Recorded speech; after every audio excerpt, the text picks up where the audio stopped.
Hello friends, আমি তানিয়া। আমি চলে এসেছি আজকে একটা নতুন ব্লগ নিয়ে। সেটা হলো রান্না পুজোর ব্লগ। আজকে ছিল আমাদের বাড়িতে রান্না পুজো। এই রান্না পুজোটা কী, কেন রান্না পুজো করা হয়, এটা কোন ঠাকুরের পুজো, সেগুলো আজকে তোমাদের সাথে শেয়ার করব। আর কি কি হয় এখানে সব কিছু শেয়ার করব। তো রান্না পুজোটা অ্যাকচুয়ালি এটাকে রান্না পুজো বলা হয়, অরন্ধন নামেও এটা পরিচিত। এটা হলো বাঙালিদের একটা উৎসব, যেখানে খাবার আগের দিন রাতে রান্না করা হয় এবং পরের দিন সেই খাবারটা খাওয়া হয়।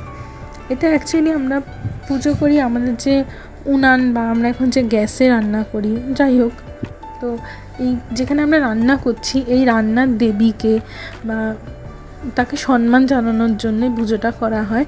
আর এটা মনসা পুজোর সাথেও জড়িত। এখানে দেবী মনসারও পুজো করা হয়। তো আমাদের বাড়িতে মনসা পুজোও হয়। এখানে বিভিন্ন ধরনের রান্না করা হয়, যেমন ভাত রান্না করা হয়, ডাল শুকনো রান্না করা হয়, ভাজা অনেক রকমের তরকারি, পায়েস, চাটনি, পিঠে, কচুর শাক, অনেক কিছু আইটেম রান্না করা হয়। তারপরের দিন আমরা এই যে গ্যাসটা রয়েছে ফুল দিয়ে, কাশফুল দিয়ে পুজো করা হয়, আর সেদিন রান্না বন্ধ থাকে। তো চলো তোমাদের সাথে রান্না পুজোর কিছু মুহূর্ত শেয়ার করি। প্রথমেই রান্না শুরুর সময় গ্যাসের এই দিকে একটা আমরা প্রদীপ জ্বালিয়ে নিই, আর তার অন্য একটা সাইডে একটা গ্লাসে আমরা চাল রাখি, আর একটা পান রাখি, একটা সুপারি রাখি। এটা নিয়ম রান্না পুজো শুরুর আগে। তারপর এখানে দেখতে পাচ্ছি অনেক ধরনের ভাজার আইটেম কাটা আছে। এখানে মোট 13 রকমের ভাজা হবে, তো সেগুলোই কাটা আছে। বেগুন ভাজা, কুমড়ো ভাজা, উচ্ছে ভাজা, চিচিঙ্গে ভাজা, পটল ভাজা, কাঁচকলা ভাজা, ঢেঁড়স ভাজা, কাঁকরোল ভাজা, আলু ভাজা, পেঁপে ভাজা, বীজ ভাজা। দেখতে পাচ্ছি এখানে রান্না শুরু হয়ে গেছে। আর এদিকে সাইডে একটা গ্লাসে চাল, পান, সুপারি দেওয়া আছে। এখন এখানে হচ্ছে কচুর শাক আর হচ্ছে কাঁকরোল ভাজা। এই রান্নার নিয়ম হচ্ছে রান্না করার সময় এখানে কোনো কথা বলা যাবে না। এই রান্নাটা আমাদের খুব নিষ্ঠা ভরে করতে হয়।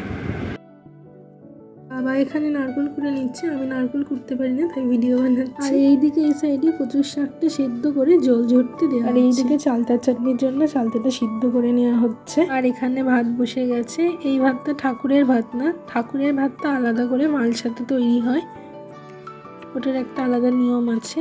আর এখানে হচ্ছে কুমড়ো ভাজা। এখানে দেখতে পাচ্ছি অলরেডি বেগুন ভাজা, পটল ভাজা, কাঁকরোল ভাজা হয়ে গেছে। আরও অনেক ভাজা এখনো বাকি আছে। এখানে চালতার চাটনি হয়ে গেছে। আমাদের নিয়ম চালতার চাটনি করার, অন্য কোনো চাটনি এখানে আবার তৈরি হবে পিঠে। পিঠেটা আমি বানিয়েছিলাম, শুধু ভিডিও করিনি, কাজও করেছি। আমিও কাজ করেছি, বোন করেছে, সবাই করেছে। প্রথমে এখানে আটা নিয়েছি, তারপর চিনি, সুজি আর মৌরি সব কিছু দিয়ে এটা মিক্সড করে তারপরে পিঠের ব্যাটারটা তৈরি হয়। আর পিঠাটা একটু মালপোয়ার মতন হয়। এখানে মায়ের মাছ ভাজা কমপ্লিট হয়ে গেছে, আরও অনেক ভাজা হয়ে গেছে। আলু ভাজা, পটল ভাজা, ওদিকে চিংড়ি মাছ ভাজা, কাঁকরোল ভাজা।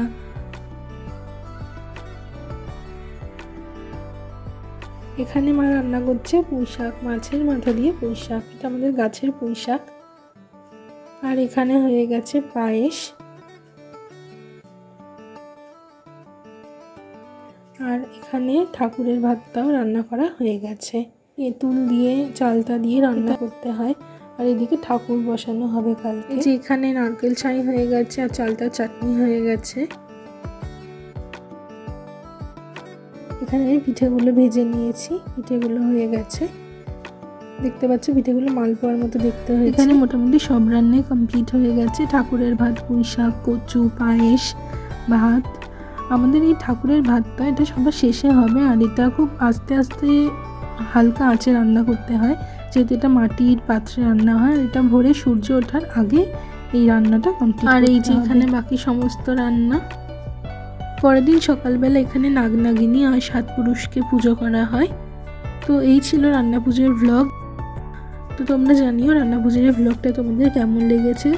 আর ভিডিওটা ভালো লাগলে একটা লাইক করে দিও, আর চ্যানেলটা সাবস্ক্রাইব করে পাশে থেকো। আবার একটা নতুন লং ভিডিও আসবে খুব তাড়াতাড়ি, তো সঙ্গে থেকো।